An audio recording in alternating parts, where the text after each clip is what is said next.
Well, the Scottish National Party leader Alex Salmond joins me live from Aberdeen, near where he's fighting a very tough race for a seat in the Scottish Parliament himself. Alex Salmond, thanks very much for being with us here on the Politics Show. Is a vote on Thursday for the SNP a vote for independence? Well, I vote for the SNP on Thursday, and an increasing number of Scots are choosing to go in that direction. It's a vote for a new government in Scotland, a vote to improve health, education, the economy in particular, over the next 4 years. And it's also a vote to empower people in Scotland to have the opportunity to vote for independence in a referendum with a target date of 2010. And that issue of empowerment, about people deciding to vote for their own future, taking their own future into their own hands, is hugely popular, and it's one of the golden threads running through the campaign in Scotland.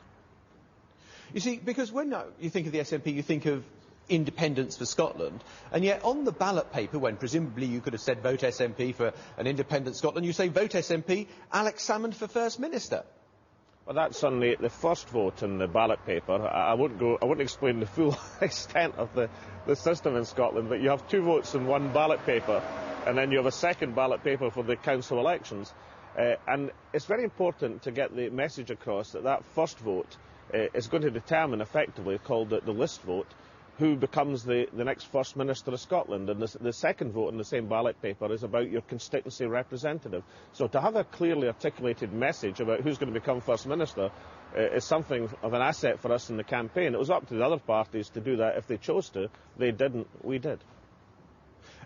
It makes some people suggest, though, that maybe this is just about a change of face for who's running the Holyrood Parliament. I think who becomes either First Minister of Scotland or for that matter, Prime Minister of the United Kingdom is a matter of considerable importance when people vote in an election campaign. It's not the only thing that matters. Of course it's not. The issues are hugely important, and this idea of empowerment of the people of Scotland deciding for ourselves our own future is important as well. But it is one of the issues that people consider when they come to vote in a ballot paper, especially when the regional or the list vote gives them exactly that opportunity to make that choice. Let's assume you become the largest party after the elections, and the polls are very good for you. What would be the question that you would eventually pose in that 2010 referendum? Is it simply Scotland independent, yes or no, or would it be a sort of multiple choice, Scotland independent, Scotland with more devolved powers, Scotland staying as it is?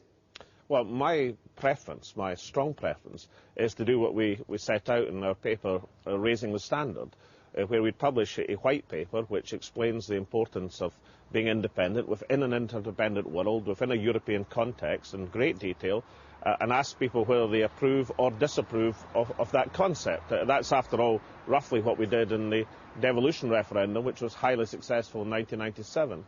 What I've also said, in an attempt to be flexible, is that if another issue comes forward, if the sort of Henry McLeish position that we heard articulated a few minutes ago comes forward for substantive change or improvement in the government of Scotland, and if that is properly articulated and also spelt out to people, then conceivably that could be on the ballot paper as well in a multi-option referendum. So while my preference is to have a straight question, I approve or I disapprove, it's also possible, and it's been done elsewhere in the world, actually by the British government once, it's also possible to have three options in the ballot paper.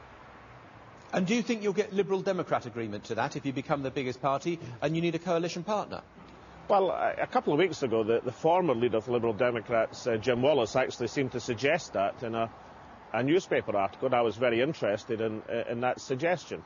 But I think Nicola Stevens' answer was interesting, wasn't it, earlier in the programme, when he was asked, is it a deal breaker? And they said, well, let's see what the results are. And I think that's actually sensible advice, because the conversation that politicians should have at the present moment is with the people, the conversation with the people, to persuade people that the arguments you're putting forward, not just on the Constitution, but on health and education, public services like the fire service, are really important to progress the position of Scotland. And let's have that conversation with the people. And what politicians should do, of course, is not just pay attention to the result, but accept the result after the votes are counted from the ballot boxes. Well, in a few weeks' time, probably without much conversation with the people, it would seem that Gordon Brown is certain to become Prime Minister. Do you believe that there is an issue in having a Scottish Prime Minister representing a Scottish constituency where his constituents, by and large, won't be affected by the Queen's speech that he'll be introducing? Not under the current constitutional arrangements. I don't think that's an issue. What I think is an issue is the serried ranks of the Labour MPs from Scotland being dragooned into forcing through unpopular legislation on top-up fees for students, or on foundation hospitals, or more recently on the English probation service. I don't understand why the Labour Party insists on not allowing people in England to govern themselves in their own domestic affairs. I mean, I'm a strong supporter of English self-government, and I believe people in England are perfectly competent and able to judge these things for themselves. So it's not an issue whether Gordon Brown becomes Prime Minister, but I think the Labour Party are making a huge mistake in forcing down unpopular policies against what seems to be the express will of the English people. And just a quick final thought on Gordon Brown. I saw a senior aide of yours quoted in the papers last week saying that Alex has no time for Tony Blair and regards him as a fake, but he has a mutual regard and respect for Gordon Brown. Although they disagree on some issues, such as Iraq and Trident, Alex is keen to work with him. Well, I'd certainly agree with the second part of that. I mean, I think famously the Prime Minister and I are not over fond of each other. And that's not incidentally because of personalities. It's because I don't believe that Prime Ministers should lie about the reasons for fighting a war. I think that's totally unacceptable, beyond the pale in politics. And I think Mr Blair will be haunted by that decision for not just the rest of his political life, but to his dying day.